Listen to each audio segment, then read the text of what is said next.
Yeah, so it looks like, for me, I look at it and I wish that it had been arranged a little differently because Gonzaga, things flesh out the way that we kind of hope for here on the West Coast. If Arizona can take care of Xavier and Gonzaga can take care of West Virginia, Gonzaga and Arizona meet in that Elite Eight. Yeah. And then over on the other side, Oregon could emerge from the top half in the Midwest, but UCLA has Kentucky. That's going to be a tall order. It's going to be a great game. That's like a Final Four type of game right there. Yeah, yeah. And it's always tough to beat a good team like that twice in 1 year. Exactly. So UCLA gets Kentucky, and then the winner of North Carolina Butler.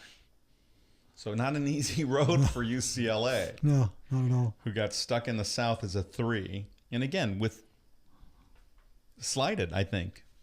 Oh, yeah. No doubt. No doubt. Look at Gonzaga. Gonzaga's the number 1 seed, and they're going to, where'd they go? Madison Square Garden to play their next region. If they get to the Final Four, they'll be in Phoenix, but aren't they going to be in? Where are they? I thought they were in.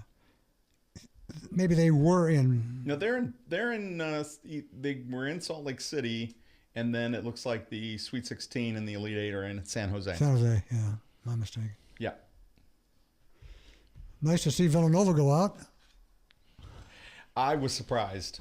That surprised me for a couple of reasons. First, that Villanova seemed so strong, but also I didn't think Wisconsin. I thought the Big Ten acquitted themselves nicely. Michigan played well. Michigan beat Louisville. Still in it, and in Wisconsin, and even Michigan State. Getting that win in the first round. Mm-hmm. Yeah, it seems like teams like Wisconsin that have gone deep the last couple of years. There's those type of teams that Michigan State, has always seemed to do well. Other than this year they, like I said, the initial win, but those teams, when they get there, some of those players that come back, and that's what you talk about SC.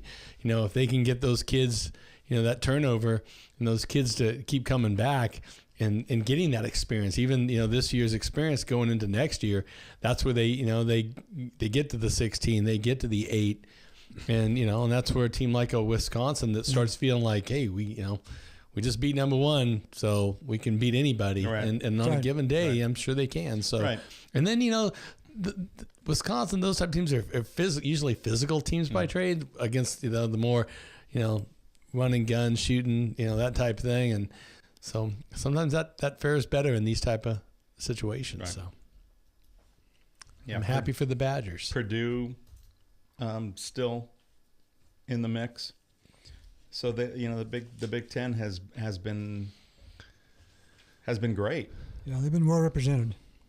So UCLA's a 1-point underdog per the latest line that I saw. Arizona, I'm sorry, they're a 1-point favorite. They're a 1-point favorite, right. And then Arizona is a 2.5 point. Oh, it's 7.5. Looks like can't read my own writing. 7.5 point favorite, and then Oregon is a 1-point underdog against Michigan. So, how good would Oregon be if they hadn't lost that? Boucher, yeah. Better. Obviously you don't want to lose a guy who's one of your top scorers. Right. But they don't feel like they've missed a beat. Yeah, it seems like they've stepped it up, and I think it's going to take a really good game from Michigan. I'd bet that. I'd take Oregon plus the 1 there. I think it's Michigan's the 7 seed, Oregon the 3 seed, but the Pac-12 is looking very strong. Very good. Very strong.